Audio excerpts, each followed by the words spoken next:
This is Dr. Amit Tripathi, UP Jhansi और I already have given you my mobile number.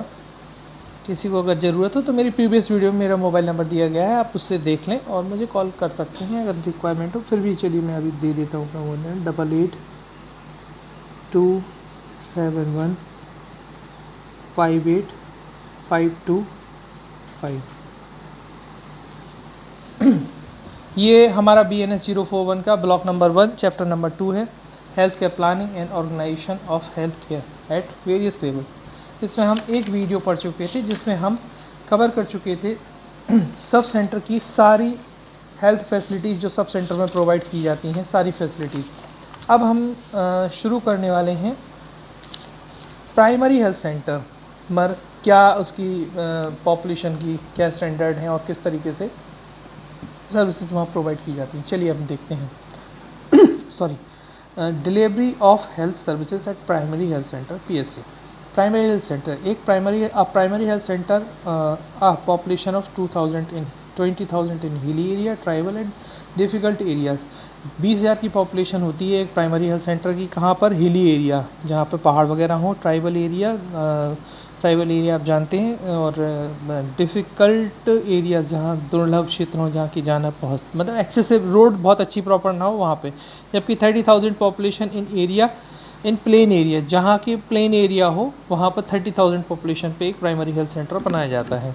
एक primary health centre में 6 beds होते हैं, indoor bed और observational bed भी कहते हैं इन्हीं को, ठीक है। ये 6 का जो डेटा है ना, ये बहुत इंपॉर्टेंट है।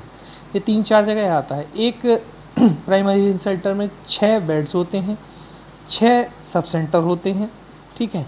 और एक डिस्ट्रिक्ट सेंटर हॉस्पिटल जो कि होता है, उसमें भी एक कम्युनिटी हेल्थ हॉस्पिटल होता है, कम्युनिटी हेल्थ सेंटर मतलब ब्लॉक लेवल हॉस्पिटल। उसमें भी क्या होता है, उसमें 6 PHC होती हैं। 6 का फिगर याद रखना आप। 6 एक प्राइमरी हेल्थ सेंटर पे 6 सब सेंटर होते हैं, मतलब उसके अंडर 6 सब सेंटर होते हैं। 6 उसमें इंडोर बेड होते हैं, ऑब्जर्वेशनल बेड, और 6 ही PHC एक CHC पे होती है। 6 नंबर का जो फिगर है ये 3 जगह काम आता है। मैं जानबूझ के एक साथ याद कराना चाह रहा हूँ, चाहे कि अलग अलग भी कर सकते हैं, ठीक है। In act as a referral unit 6 sub centres. एक जो प्राइमरी हेल्थ सेंटर है ये एक रेफरल यूनिट की तरह काम करता है 6 सब सेंटर्स के लिए। And refer out the cases, और ये केसेस को रेफ़र करता है CHC के लिए, कम्युनिटी हेल्थ हॉस्पिटल के लिए, जो कि community health hospital 30 bedded hospital होता है। And higher order public hospitals located at the sub district और डिस्ट्रिक्ट हॉस्पिटल, और या फिर डायरेक्ट डिस्ट्रिक्ट या सब डिस्ट्रिक्ट अकॉर्डिंग टू पेशेंट को इतनी कॉम्प्लिकेशन ही नहीं है तो काहे को ज़बरदस्ती आगे भेजेंगे। PHC has being classified in 2 types of depend upon the delivery cases के अकॉर्डिंग। इसमें लिखा हुआ है 2 टाइप की PHCs होती हैं। एक टाइप A PHC जहाँ डिलीवरी का लोड लेस देन 20 होता है, 20 डिलीवरी पर मंथ का से जो कम होती हैं वहाँ पर उसको टाइप A PHC बोला जाता है। लेकिन टाइप B PHC बोला जाता है जहाँ 20 से या उससे अधिक डिलीवरीज पर मंथ हो। और मेरी आपसे रिक्वेस्ट रहेगी, कुछ लोग कहते हैं कि मुझे लोगों को अपने सब्सक्राइबर को बढ़ाने के लिए बीच में बोलना चाहिए, ये सब कि लाइक करें, शेयर करें, सब्सक्राइब करें। अमूमन मैं पीछे बोलता हूँ। तो मैंने उनको रिप्लाई दिया था कि मुझे पसंद करने वाले, मुझे प्यार देने वाले बहुत सारे मेरे फॉलोअर्स हैं, बहुत लोगों को मेरे वीडियोस लाइक कर रहे हैं और मैं उनकी हेल्प कर रहा हूँ। तो मेरे लिए ज़रूर वो मेरे चैनल को सब्सक्राइब करेंगे और लाइक करेंगे और शेयर करेंगे, ठीक है। और चलिए फिर अब हम आगे बढ़ते हैं। इसके बाद है, इसमें बहुत छोटी छोटी चीज़ें हैं। स्टैंडर्ड है man power standard. Man power का आपको पूरी डिटेल खुद ही पढ़ याद रखनी होगी, कौन कौन होता है इसमें स्टाफ कौन कौन होता है। एक मेडिकल ऑफिसर होता है, एक मेडिकल ऑफिसर आयुष का होता है। एसेंशियल, डिज़ायरेबल पहले भी मैंने बताया था। ये टाइप A PHC की बात कर रहे हैं, टाइप B PHC की बात कर रहे हैं। इसमें एसेंशियल, डिज़ायरेबल एक मेडिकल ऑफिसर होता है, यहाँ पे भी एक मेडिकल ऑफिसर होता है। मेनली बात है स्टाफ के नंबर बढ़ जाएंगे डिलीवरीज़ के लिए, बाकी और कोई खास अंतर नहीं आएगा, वही चीज़ होंगी। भाई एक PHC क्या होता है, प्राइमरी हेल्थ हॉस्पिटल। आप जाके उसमें एक एक देखें तो क्या हो सकता है, उसमें एक डॉक्टर होगा, नर्सेज होंगी, फार्मासिस्ट होंगे, हाँ इस तरीके के होंगे, सब लोग स्टाफ होगा। देखिएगा आप देखते हैं मेडिकल ऑफिसर एक हो गया, यहाँ पे नहीं है। यहाँ की टाइप B में डिज़ायरेबल एक है लेकिन एक ही नहीं होता है, ठीक है। आयुष मेडिकल अकाउंट कम डेटा एंट्री ऑपरेटर, वही अकाउंट मैनेज करेगा, वही डेटा एंट्री एक एक होता है। फार्मासिस्ट एक एक होता है। फार्मासिस्ट आयुष डिज़ायरेबल है लेकिन होता नहीं है। नर्सेस मिडवाइफ यहाँ 3 होते हैं, यहाँ 4 होते हैं, बढ़ गए ना एक डिलीवरी के कारण, लोड डिलीवरी का ज़्यादा इसलिए एक स्टाफ बढ़ा दिया। डिज़ायरेबल है, एक और चाहिए लेकिन देते नहीं हैं। ठीक है, कौन नहीं देता? गवर्नमेंट नहीं देती, मांगा जाता है। स्टैंडर्ड अलग बनते हैं, IPHS स्टैंडर्ड बोलते हैं, Indian public health standard. Standard बनाने वाले लोग तो कहते हैं यहाँ पे 4 होने चाहिए कम से कम, लेकिन नॉर्मली गवर्नमेंट कहती है 3 पर्याप्त है। ठीक है, इसके बाद हेल्थ वर्कर फीमेल होते हैं, एक होती है, एक होती है। ठीक है, health worker health assistant male एक होते हैं। Health assistant female, lady health visitor 1 ठीक है। इसके बाद हेल्थ एजुकेटर डिज़ायरेबल है, देते नहीं है एक भी। लेबोरेटरी टेक्नीशियन 1 एक लेबोरेटरी टेक्नीशियन देख लीजिएगा, लैब का काम यहीं से शुरू हो जाता है, लेकिन एक्सरे की फैसिलिटीज़ PSC पर नहीं होती, वो केवल कम्युनिटी हेल्थ हॉस्पिटल में होती है। और OT भी नहीं होती यहाँ पे। OT अभी कुछ सर्विस हम पढ़ेंगे थोड़ी देर में। OT अमूमन माइनर, चलिए थोड़ी देर पूरा पढ़ते हैं तभी उसके साथ समझ में आएगी। Cold chain and logistic vehicle assistant कोई भी नहीं होता, वहीं से CSC ही कोल्ड चेन मेंटेन करती है, इनको दे देती है। और यहाँ से जो और स्टाफ होते हैं वो खुद ही उनसे वैक्सीन वगैरह ले जाते हैं। Multi skilled group D worker 2 होते हैं। ठीक है, सैनिटरी वर्कर्स कम वॉचमैन एक होता है, डिज़ायरेबल 2 है लेकिन एक ही है। टोटल स्टाफ 13 एसेंशियल है, 18 डिज़ायरेबल है, यहाँ पर 14 21। ठीक है, इसके स्टाफ में से कुछ भी पूछा जा सकता है। अब आप कोई भी चीज़ छोड़ नहीं सकते हैं। बहुत सारे लोग, मैंने एक सर पढ़ा रहे थे, मैंने जानबूझ के उनके वीडियो को देखा, वो क्या लेक्चर लेते हैं, वो थ्योरी वाली पूरी किताब लेके बैठ गए हैं।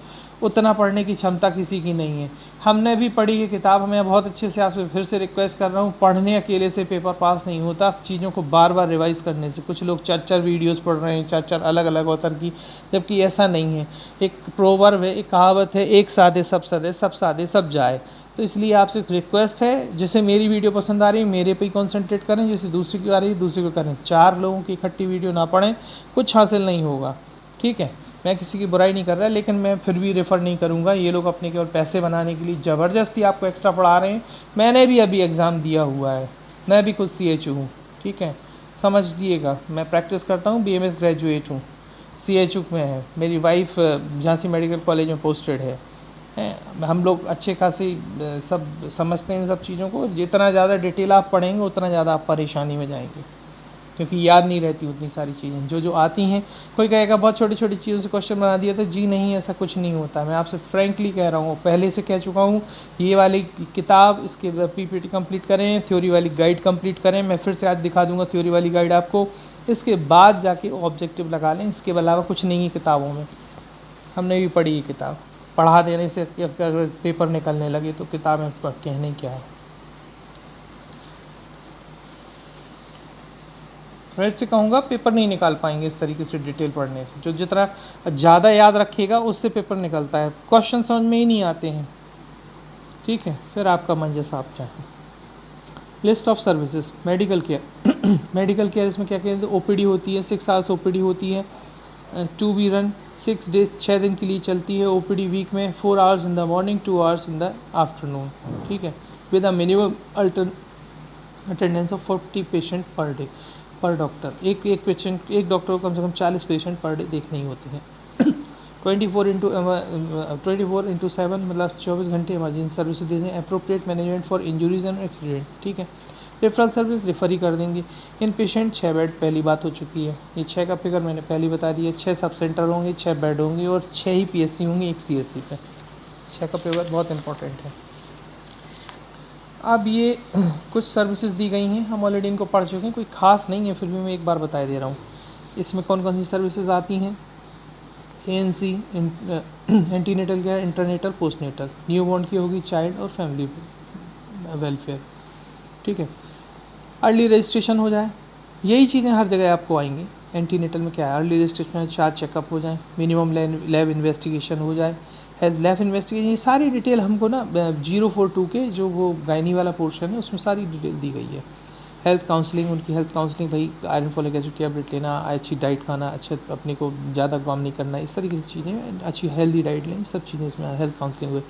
Identification and management of high risk, वहीं से ही पता कर लिया था भाई एनीमिया है, पहले किसी प्रेगनेंसी में कोई दिक्कत तो नहीं हुई थी और शॉर्ट स्ट्रक्चर तो नहीं है, और क्या नाम है सेफेलिक पेल्विक डिस्प्रोपोर्शन की कोई कॉम्प्लिकेशन, इस तरीके से पूरी जो हमारी हेल्थ हाई रिस्क प्रेगनेंसी का एक चैप्टर है 042 में, वही सब चीज़ें यहाँ पे बता देते हैं उसको। इंटरनेटल केयर में क्या होगा, भी रजिस्ट्रेशन हो गया, ड्यूरेशन में प्रेगनेंसी के क्या रखेंगे, प्रमोशन ऑफ इंस्टीट्यूशनल डिलीवरी पहले ही पढ़ चुका हूँ, सब सेंटर में भी यही कर रही थी, management of normal and vaginal delivery को असिस्ट करेंगे, अप्रोप्रिएट एंड प्रॉम्प्ट रेफरल तत्काल पता कर लेंगे, कोई कॉम्प्लिकेशन हो तो रेफ़र करें। प्री रेफरल मैनेजमेंट, भाई रेफ़र ऐसा नहीं कि कोई आया और तत्काल उसे कहते तुम तो लिए जाओ, बट एटलीस्ट अगर उसको ब्लीडिंग हो रही है तो कुछ तो उसको देंगे, कोई ट्रीटमेंट वगैरह देंगे, पैर ऊपर करने की सलाह देंगे कि भाई ब्लीडिंग कम हो पाए, और एक IV लाइन उसको लगा दिया जाएगा, ठीक है। इसके बाद पोस्ट नेटल में क्या होगा, ensure post natal care, initiation of early breast feeding बच्चा हो गया जल्दी से जल्दी 1 आवर के अंदर, याद रखना 1 आवर बहुत कम वो है इंपॉर्टेंट, यहाँ पे पूछा जा सकता है। Counselling on nutrition hygiene and contraception, counselling कर देंगे उसी समय, इन सब चीज़ों की जैसे ही डिलीवरी हुई उसके बाद हमने ये सब काम शुरू कर देते हैं। प्रोविज़न ऑफ फैसिलिटी ऑर्डर जननी सुरक्षा योजना की उनको अगर प्रोविज़न मतलब है हमारे पास तो हम उसको फैसिलिटी प्रोवाइड है क्या होती है, हम उसको फैसिलिटी प्रोवाइड करते हैं। इसका न्यूबॉर्न की हमें क्या करना है, सीधी भी facility for essential newborn care, essential newborn कर दे देंगे, रिसेसिटेशन वगैरह, अगर मान ली बच्चा रो नहीं रहा है तो उसको रिसेसिटेट करते हैं शुरुआत में ही, ठीक है। इसके बाद उसके जो और भी चीज़ें हैं ये भी पूरे हमारे 042 का पार्ट है पूरा। मैनेजमेंट ऑफ न्यूबॉर्न हाइपोथर्मिया का मैनेजमेंट भी न्यूबॉर्न तक भी 042 में दिया गया है पूरा। Identification of risk of newborn and prompt referral, तो उसकी आइडेंटिफाई करना, उसको कोई प्रॉब्लम तो नहीं है भाई, साइनोसिस वगैरह तो नहीं हो रही है, ब्लू तो नहीं पड़ने लगा बेबी, तो उसको तत्काल रेफ़र करेंगे। इसके बाद है केयर, रूटीन केयर क्या होगी, routine and emergency care of the sick patient children, ठीक है। Counselling on exclusive breast feeding पढ़ ही चुके हैं, एक्सक्लूसिव ब्रेस्ट फीडिंग की काउंसलिंग करना, फुल इम्यूनाइजेशन उसका हो बच्चे का, ठीक है। Management and severe acute malnourished cases and referral serious cases, actually मुझे स्पेक्स लगता है देखने में इतने छोटे छोटे अक्षर में बहुत दिक्कत होती है, तो मैं फिर भी आप लोग के लिए बहुत प्रयास कर रहा हूँ, और मेरे कुछ साथियों के मेरे साथ पेपर्स रुके हुए जिनके लिए मैं स्पेशली मेहनत कर रहा हूँ। मैनेजमेंट करना है किसका, सीवियर एक्यूट मालनरिश्ड बच्चे हैं, बहुत एक्यूट और सीवियर मालनरिश्ड बच्चे हैं, उनको देखना है और उनको रेफ़र करना है, ठीक है। फैमिली वेलफेयर में मोटिवेशन काउंसलिंग, फैमिली वेलफेयर में क्या है, हमें कॉन्ट्रासेप्शन के लिए उनको मोटिवेटेड काउंसलिंग करनी है। प्रोविज़न ऑफ कॉन्ट्रासेप्शन, उन्हें बताना है ये इतने प्रोविज़न्स होते हैं, आप ओरल भी है और कॉन्डोम भी है, आपके पास IUCID भी है, इतनी सारी चीज़ें हैं, आप इनमें से जो भी चूज़ करें। Counselling and appropriate referral of the safe abortion, referral कहाँ करेंगे, अगर मान लीजिएगा medical termination of pregnancy MTP के अंतर्गत हमने उसको इमरजेंसी मेडिसिन दी, इमरजेंसी कॉन्ट्रासेप्शन दी, फिर भी काम नहीं करती, तो फिर उन्हें रेफ़र किया जाता है CHC पर, ठीक है।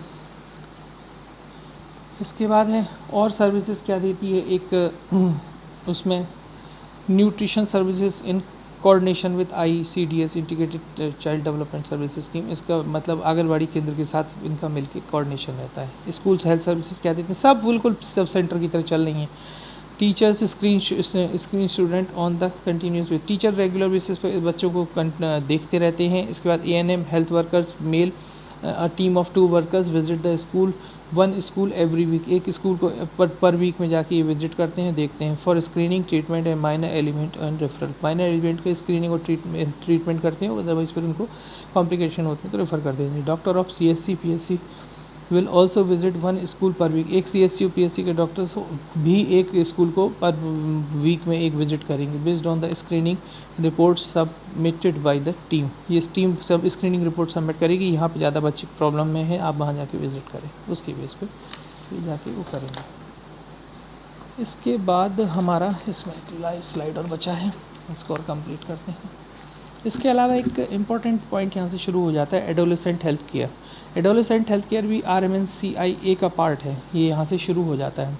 To be provided preferably through adolescent friendly clinic, एक एडोलेसेंट फ्रेंडली क्लिनिक चालू की जाती है, ठीक है। 2 hours once a week on fix day, एक फिक्स डे में, शायद इसको अर्स बोला जाता है, मैं कंफर्म नहीं हूँ, आप कुछ कंफर्म कर लीजिएगा, अर्श है शायद ये।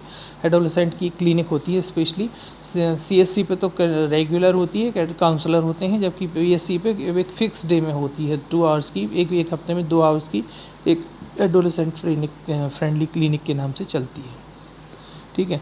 Services should be comprehensive. Comprehensive services का मतलब होता है 4 तरीके की सर्विसेज होती हैं, प्रिवेंटिव, प्रमोटिव, क्यूरेटिव, रिहेबिलिटेटिव, वही प्रिवेंशन वाला, ठीक है। कम्प्रीहेंसिव का मतलब ये चारों सर्विसेज वहाँ दी जानी चाहिए। ये प्रिवेंशन का भी होना चाहिए, ये नहीं केवल आप दवाई दे रहे हैं, आपको उसको पहले से ही बताना है कि भाई इस तरीके से आप अपने आप को बचा सकते हैं बीमारियों से। फिर प्रिवेंटिव, प्रमोट करना उनकी जनरल हेल्थ को। क्यूरेटिव, दवाई हो देना है अगर वो बीमार हो गया। और रिहेबिलिटेटिव मतलब अगर ठीक नहीं हो सकती कोई चीज़ तो कम से कम इतना तो कर दें कि वो अपने जीवन को अच्छे से जी सके। मिक्स एंड प्रो ये लिखा है, promotive, preventive, curative and rehabilitative. Referral services लिख दिया ना, रिहेबिलिटेटिव होता है, ठीक है। Promotion of safe drinking water in basic sanitation, ये सब की प्रमोशन करना है। Prevention and control of local epidemic disease. Local epidemic disease में पहले बता चुका, एपिडेमिक मतलब एक साथ किसी सडन पेशेंट्स का बढ़ने की कंडीशन को कहते हैं, ठीक है। सच एस मलेरिया, एकदम से मलेरिया केस बढ़ गए, काला आजार के बढ़ गए, जैपनीज एंसेफेलाइटिस की, तो हम उसको तत्काल उसको प्रिवेंशन और प्रमोशन के लिए और उसकी कंट्रोल करने की कोशिश करेंगे।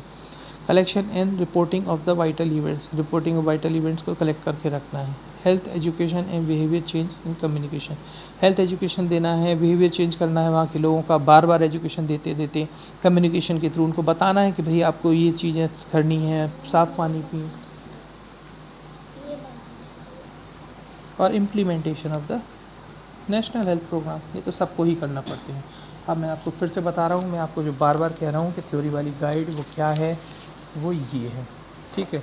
ये चैप्टर नंबर 2 की ही मैंने थ्योरी वाली गाइड खोल के रखी है, मैंने प्रीवियस उसमें ही बताया था, इसी पॉइंट से क्वेश्चन आया था आपका, बताऊँ चैप्टर नंबर 2 से। और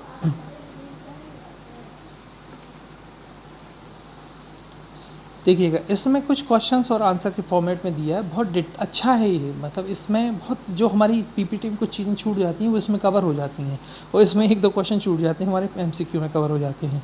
इसके अलावा पढ़ने की कोई ज़रूरत नहीं है, थ्योरी की पूरी किताब लेके बैठ जाते हैं जो हमें दी गई है कॉलेज की तरफ से, उससे कंप्लीट नहीं होगा। हम मतलब आप ठीक है कंप्लीट हो जाएगा, आप याद नहीं कर पाओगे, उसको रिवाइज ही नहीं कर पाओगे। इतना डिटेल पढ़ने के बाद कौन रिवाइज कर पाएगा।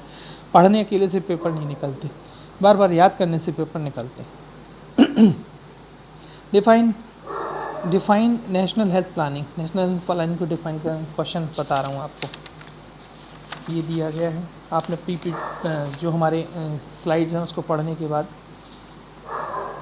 नेशनल हेल्थ प्लानिंग की हम ये पूरी डेफिनेशन पढ़ चुके हैं। National health planning have been defined as the orderly process of defining community health problems, identification and यहाँ पूरी पढ़ चुके हैं।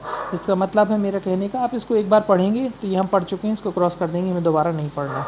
सेकेंड पॉइंट है, जैसे मान लीजिएगा सेकेंड क्वेश्चन इसमें दिया हुआ है, right 5 most important function of sub centre. Sub centre के 5 मोस्ट इंपॉर्टेंट फंक्शन, ठीक है, ये दिया हुआ है। Maternal health, child health, family planning, contraception, safe abortion services, MTP and curative services. ये आपने पढ़ लिया, ये ऑलरेडी उसमें दिया है, तो इसको आप फिर से क्रॉस कर देंगे, हमें ये नहीं पढ़ना है। इसी तरीके से आप पूरा पढ़ते चले जाएंगे तो कहीं 1-2 क्वेश्चन, जैसे कि अब ये वाला क्वेश्चन आया है, इसमें लिखा हुआ है, मैं आपको दिखाता हूँ क्वेश्चन। इस क्वेश्चन में लिखा हुआ है पीएससी, ये है व्हाट आर द सर्विसेज, ठीक है, ये वाला क्वेश्चन, इससे बहुत छोटा सा पॉइंट पूछा गया था, what are the services provided at PSC under the maternal and child health care including family plan. इस क्वेश्चन की आंसर देते हुए बहुत सारी चीज़ें ऐसी हैं जो आप पढ़ेंगे जो कि हमारी स्लाइड्स में नहीं दी गई हैं, ठीक है। कुछ लोगों का होगा कि भाई स्लाइड में तो काफ़ी चीज़ छूट रही है, मैं वही दिखा रहा हूँ, इसमें स्लाइड में नहीं दी गई हैं, ठीक है। आप जब इसको पढ़ेंगे तो काफ़ी चीज़ें तो सीधी मिल जाएंगी, ठीक है। एंटीनेटल केयर हम अभी पढ़ चुके हैं, 4 रजिस्ट्रेशन होंगी, लेबोरेटरी सर्विस 3 विजिट होंगी डॉक्टर की, ये सब कुछ पूरी और डिटेल दी गई है इसमें, ठीक है। ट्रैकिंग सिस्टम होगा, अगर कोई मिस हो जाता है ANC, high risk pregnancy find out करेंगे, कई चीज़ें इसमें दी गई हैं। और इसके बाद लास्ट में इस वाले में पोस्ट नेटल में इसमें लिखा हुआ है ये वाली विजिट, कल भी मैंने अपनी वीडियो में बताई थी, 1, 3, 0, 3, 7, 42, ये 4 तो होती नॉर्मल विजिट हैं, लेकिन कोई अगर बच्चा अंडर वेट है तो उसमें 14, 21, 28 ये 3 और ऐड हो जाती हैं, ठीक है। ये क्वेश्चन आया था, यहाँ से 14 उसका आंसर था, एक्स्ट्रा विजिट पूछा गया था।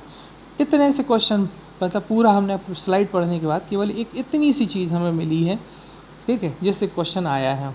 अब कोई कहेगा भाई आगे भी आ सकता है, आगे क्या आ सकता है, कोई कब बचा है कुछ भी पढ़ने के लिए इसके अलावा जो आ सकता है? मैं बार बार इसलिए कह रहा हूँ कि आप इतना डिटेल पढ़ रहे हैं, मैंने जो देखा कि उससे ना याद नहीं कर पाएंगे, रिवाइज ही नहीं होगा। बाकी पेपर्स तो याद करने से निकलते हैं ना कि पढ़ने से। लगातार हम पढ़ते ही रहेंगे, हमें याद ही नहीं है कुछ भी, तो हम आंसर क्या दे लेंगे। जैसे अभी ये वाली है हाइपोथर्मिया, कंगारू मदर केयर, ये इसके हैं प्रिवेंशन इन्फेक्शन, ये थोड़ा सा एक्स्ट्रा इसमें चीज़ें दी गई हैं, ये पढ़ लीजिएगा बस, बात खत्म। तो हमें एक बार टिक ही तो लगाना है, इसको याद भी हो जाएगा, 4 बार रिवाइज भी कर लेंगे चैप्टर। पूरी किताब पढ़ने बैठ जाएंगे तो रिवीजन नहीं होगा। बाकी मेरा तो रिक्वेस्ट है आपसे, बाकी आप अपना खुद डिसीजन ले सकते हैं, आपको देना मैच्योर है, ठीक है। चलिए हम अपना चैप्टर यहीं ख़त्म करते हैं। नेक्स्ट स्लाइड में नेक्स्ट चैप्टर में हम CSC की सर्विसेज बताएंगे, फिर इसके बाद कुछ चीज़ें और बची हैं वो कंप्लीट करेंगे। और मेरी आपसे हम्बल रिक्वेस्ट है, जिन्हें मेरा वीडियो पसंद आया प्लीज़ लाइक कर दें, शेयर कर दें, सब्सक्राइब कर दें। ऐसा लगता है कि आप लोग मुझसे नाराज़ हैं, मेरे सब्सक्राइबर बहुत कम हैं और जबकि व्यूअर्स ज़्यादा है। बहुत सारे लोग मेरी वीडियो देखते हैं लेकिन सब्सक्राइब बहुत कम लोग करते हैं। अगर बुरी लग रहे हो तो मैं बंद कर दूँ क्या, ऐसी कोई बात हो तो प्लीज़ मुझे बट इसमें कमेंट्स करके ज़रूर बताएं वीडियो के नीचे। Thank you.